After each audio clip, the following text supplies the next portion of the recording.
मैं आपको सिर्फ ये बताऊं कि जो अभी आपने बात की कि मुत्तहिदा अरब अमारात में अशरफ गनी साहब पहुंचे हैं, यहां से जी लेते जी। हैं बात को। अशरफ गनी साहब पहुंचे हैं मुत्तहिदा अरब अमारात में, और अफगानिस्तान की बाकी जितनी काबीना है जो कि अमन मुज़ाकरात में हिस्सा लेने के लिए दोहा में थी, उसने दोहा में पनाह ले लिया। और इसको नहीं कहेंगे, हम मेहमान ही कहेंगे, लेकिन जितने अरकान अफगान वक्त के पाकिस्तान आए हुए थे, एक तरह से उन्होंने पाकिस्तान में पनाह ले लिया। ठीक है, मतलब कहेगा कोई भी नहीं, लेकिन वहां पे हुकूमत गिर गई है तो इधर ही हमारे मेहमान है, और दीदो परचेरा इंतहाई काबिल तराम है। लेकिन बात हमें ज़रा खुल के कर लेनी चाहिए। तो वो जो इधर हैं वो इधर हैं, जो कतर में हैं, जो कतर में वापस आना था तो टेक ओवर हुआ तालिबान का, और उस पर जो है वो जो अशरफ गनी थे वो यूएई में लैंड हो गए। ओमान में इसलिए नहीं कि ओमान इस वक्त एक बहुत हसास मामले के अंदर मतलब वो मुसालियत करवा रहा है। ठीक है, बड़े हसास एक मामला जो चल रहा है मशरिक़ वस्ता में, जिसमें जो कि यमन का मामला, तो वो उन्होंने इस वक्त जो है वो उसमें सारे जो फरीकैन हैं यमन ओमान पे इत्मीद कर रहे हैं, तो इसलिए ओमान ने इस वक्त गालिबन फिर उसको आगे की तरफ उनको धकेल दिया। वहाँ पर वो कतर में नहीं तो फिर वो यूएई में लैंड कर गए, और यूएई ने फिर इंसानी बुनियादों पे कुछ देर पहले उनको ऑफिशियल मैं देख रहा था तो उन्होंने सरकारी तौर पर उनका आया स्टेटमेंट के यहाँ पर जो है वो हमने अशरफ गनी को इंसानी बुनियादों पे पनाह दे दी है। अच्छा, इसमें अब दो तीन बातें हैं आज। एक तो ये कि अनस हक्कानी की साहब की मुलाकात हुई है आज हामिद करजई से, और हामिद करजई से भी, और गालिबन उसमें अब्दुल्ला अब्दुल्ला भी थे। ठीक है, और अनस हक्कानी जो है ये अगर आप वैसे तो जो है पगड़ी में बैठे हैं उस तस्वीर में, लेकिन अनस हक्कानी जो हैं ये जलालुद्दीन हक्कानी के साहबजादे हैं। लेकिन उसके बाद ये हुआ कि जब ये मुज़ाकरा शुरू हुए तो सबसे पहले इनका नाम रखा तालिबान की तरफ से कि इनको रिहा किया जाए, और इनको फिर और पब्लिकली इनका नाम लेके फिर अशरफ गनी साहब से प्रेस कॉन्फ्रेंस की। उन्होंने कहा कि मैं अनस हक्कानी साहब को दो दूसरी शख्सियत को रिहा कर रहा हूँ। तो वो आज मौजूद थे, और उन्होंने वो हामिद करजई और अब्दुल्ला अब्दुल्ला साहब और बाकी शख्सियात के साथ वो एक बड़ा अहम जो है वो मामलात को किसी हल की तरफ तेजी से ले जाने की कोशिश कर रहे हैं। दूसरी जो बात है वो ये है कि अमेरिका ने सारे उनके जो अकाउंट्स हैं वो फ्रीज कर दिए हैं अफगानिस्तान के। तो $9.5 अरब के जो उनके अकाउंट्स बाहर पड़े थे, यानी एक तरह से वो उनका पैसा सारा बंद हो गया। और अमरुल्लाह साले जो हैं उन्होंने वो कहीं पंजशेर वैली के अंदर मौजूद हैं। अब अहमद शाह मसूद साहब के जो साहबजादे हैं वो उनके साथ गालिबन अब नहीं हैं, और पहले वो थे। वो इसलिए नहीं है कि उनके दो भाई छोटे यहाँ पे हैं पाकिस्तान में, तो शायद वो चले तो गए अब ये, लेकिन तालिबान की तरफ से एक जो आप समझ रहे हैं कि एक उनका ग्रुप अब पंजशेर वैली की तरफ चला गया, और वो वहाँ जाके अमरुल्लाह साले से कहेगा कि आप हथियार डालें वरना उनको फिर वो उनको नुकसान पहुँचेगा तो पंजशेर वैली में। अच्छा, ताजिकिस्तान का जो सफारत खाना है वहाँ पर उन्होंने अशरफ गनी की तस्वीर उतार के अमरुल्लाह साले की लगा दी। एक अफरा तफरी है, और इस अफरा तफरी में जो ये आगे मामला कहाँ जाएंगे खित्ते के अंदर। यहाँ पर ये मामला चल रहा है कि चाइना ने अपनी एम्बेसी बंद नहीं की, रशिया ने अपनी एम्बेसी बंद नहीं की, इंडिया ने अपनी एम्बेसी बंद कर दी, ईरान ने कहा है कि हमने हमारे सफारत खाना खोला है, पाकिस्तान का सफारत खाना खोला है, तमाम जो बाकी ममालिक हैं उनके सफारत खाने खुले हैं, लेकिन और कई मुल्कों ने बंद भी कर दिए हैं मगरबी ममालिक ने। अमेरिका मौजूद है अपना, उनका सफारत खाना जो है वो काम कर रहा है, उन्होंने बताया। अच्छा, और उनकी फौज भी मौजूद है। लेकिन इसमें इशू ये है कि अब वो पहले आप चल रहा है कि पहले कौन माने का, तस्लीम कौन करेगा। चाइना और रशिया की तरफ से कहा गया है कि एक इंक्लूसिव सेटअप ऐसा जिसमें मुख्तलिफ फरीकैन हो वो आता है तो हम उसको तस्लीम कर लेंगे। रशिया कहता है हम भी तस्लीम कर लेंगे। ठीक है, अब ईरान जो है वो भी, उसको भी कोई इतराज, अरब ममालिक को भी इतराज नहीं होगा। यूरोपीय यूनियन की तरफ से बात हुई है कि जी हम इंसानी हकूक, क्योंकि इस वक्त जो पहली प्रायोरिटी है वो ये है, लोगों का जो पहला ज़हन जा रहा है वो ये है कि तालिबान जो बात कर रहे हैं क्या उस पर अमल दरामद करेंगे नहीं करेंगे, इंसानी हकूक के हवाले से, खवातीन के हकूक के हवाले से, तालीम के हवाले से, बच्चियां कैसे काम करेंगी, दफ्तर कैसे काम करेंगे। अच्छा, इसी दौरान जो है वो आज एक अफसोसनाक वाक़या भी पेश आया, और वो जलालाबाद में हुआ। और पिछले वो परचम के ऊपर लड़ाई हुई, झंडे के ऊपर, झंडा तो नहीं, हाँ झंडा ही कहे ना उसको, परचम, तो ये कोई पिछले 100 साल में कोई 17 या 18 दफा अफगानिस्तान का परचम चेंज हुआ है।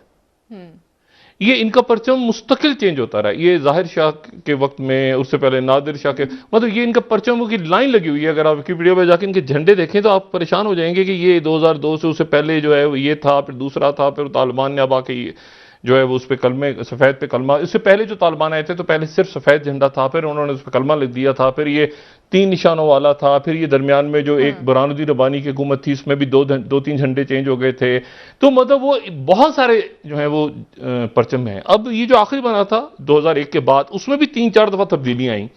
तो अब ये है कि वो 3 रंगों वाला परचम जो है वो उतारा जाए, क्योंकि ये गालिबन जाहिर शाह साहब गए थे जर्मनी तो उनको वो 3 रंग बड़े पसंद आए थे। उसके बाद उन्होंने झंडे में, उस झंडे के कोई, उन्होंने कहा था एक अमन का होता है, एक उम्मीद का रंग होता है, ये होता है वो, तो उस झंडे के ऊपर अब वो झगड़ा चला कि झंडा कैसे होना चाहिए। और जाहिर है कि उनकी कोई हुकूमत जब बनेगी, हतमी हुकूमत, तो उसके बाद ही फिर झंडे वगैरह का ऐलान होगा फाइनल।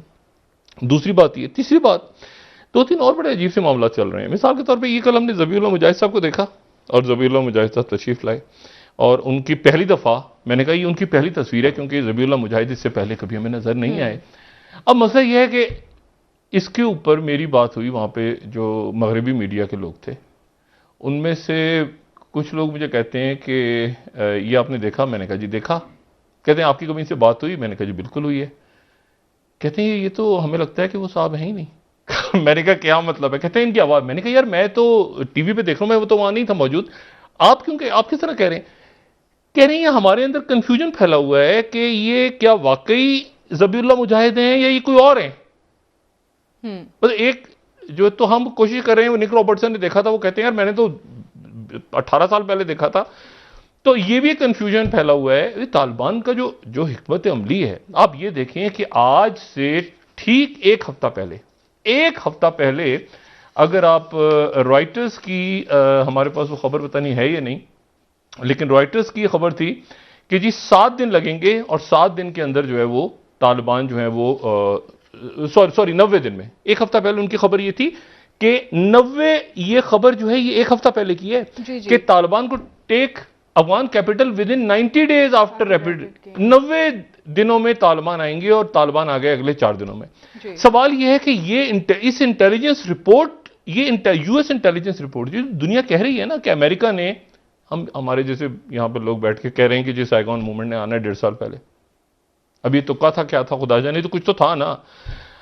अच्छा, अब इशू ये है कि वो इस पे जो है वो कह रहे हैं कि जी 7 दिन के अंदर जो है वो, सॉरी 7 दिन पहले उन्होंने कहा कि 90 दिन के अंदर अंदर काबुल गिरेगा, और ये 4 दिन के अंदर या 3 दिन के अंदर काबुल गिर गया। और उस इंटेलिजेंस के ऊपर दुनिया भर के हुक्मरान जो है वो रिलाय करते रहे, और दुनिया भर के हुक्मरान हकीकतन रिलाय करते रहे, लोग फंस गए। आप पाकिस्तान में भी देखिए ना सियासत, उन दिनों में वजीर आजम जो है मुख्तलिफ इफ्तिताह कर रहे हैं, इधर जा रहे हैं उधर जा रहे हैं, दौरे आप देखें पिछले हफ्ते के दौरान काफ़ी प्रोजेक्ट्स उन्होंने इफ्तिताह वगैरह किए। हाँ, तो वो एक बात ये थी कि ये बहुत सारी चीज़ें ऐसी हैं जो कि तेज़ी के साथ जो है वो इंटरनेशनल सिनेरियो पे डेवलप हो रही थी। और फिर उन्होंने ही देखें, ये जब हुआ था ना साइगोन मूवमेंट, अब जिक्र कर रहे हैं ना 75 वाला, उसके बाद क्या हुआ था?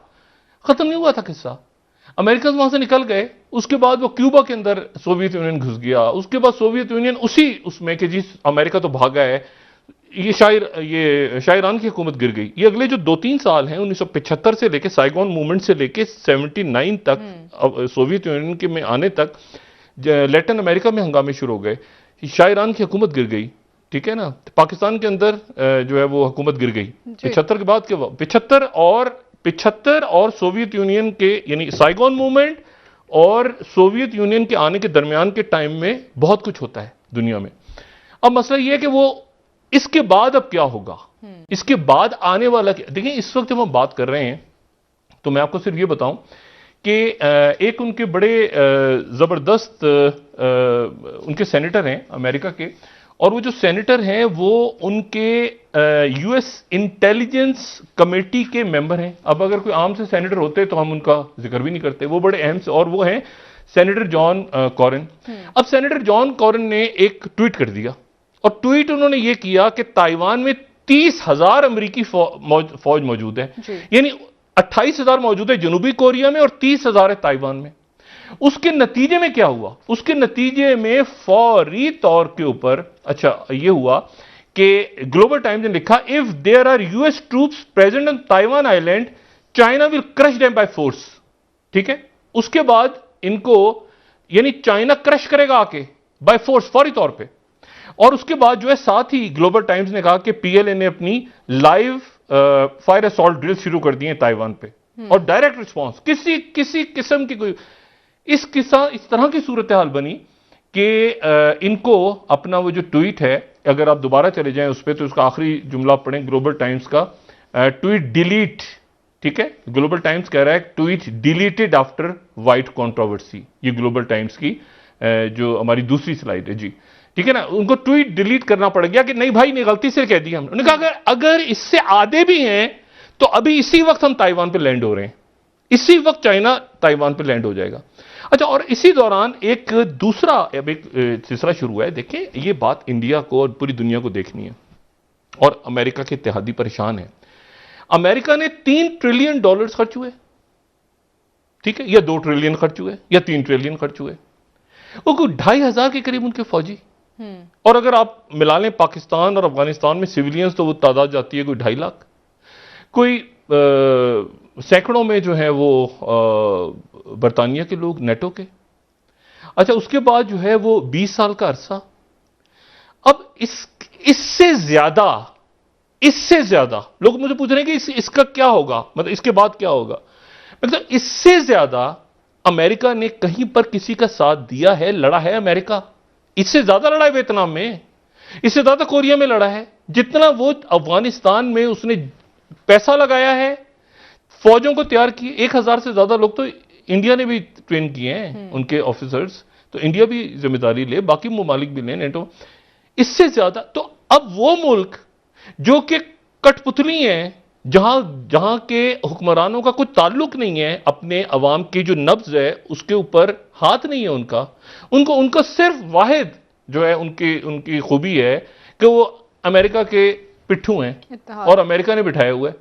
अब मुझे बताएं कि अमेरिका अगर यहां पर तमाम फौज के साथ एक आदमी को इधर से उधर भाग रहा है, अच्छा कोई शुमाली देखिए वो उस वक्त जो हालात थे सोवियत यूनियन टूटने के बाद, तो एक शुमाली इत्तेहाद नाम की कोई चीज नहीं है। कुछ पाकिस्तान में बैठे हुए हैं, कुछ ताजिकिस्तान में बैठे हुए हैं, कोई कतर में बैठा हुआ है, कोई वो सारे के सारे जो हैं, और वो आपस में उनका खत्म हो गया कि उज़्बेक ताजिक ये सारे।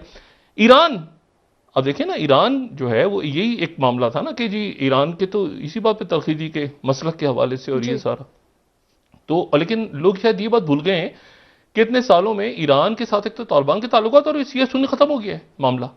ईरान के आपको पता है ना हमास के साथ ताल्लुकात, और हमास तो शिया नहीं है, हमास तो सुन्नी है। मुझे बल्कि बहुत कम लोग ऐसे मिले फलस्तीनी जो शिया हों, ज्यादातर सुन्नी होते हैं फलस्तीन में। लेकिन बहरहाल वो एक सुन्नी है तंजीमें, तो शिया सुन्नी का मसला भी नहीं अब ईरान के लिए। और आज ईरान ने पहली मरतबा तारीख में, जो उनके नए नेवल चीफ आए हैं आज, बड़े जबरदस्त आदमी है, वो पहली बार तारीख में उन्होंने हाईएस्ट पोस्ट के ऊपर अपने एक मिलिट्री पोस्ट पे उन्होंने एक सुन्नी शख्सियत को, मैं इसलिए बताना जरूरी है कि लोग मसालिक में चूंकि बात करते हैं, पहली दफा ये ईरान के अंदर ऐसा हुआ है।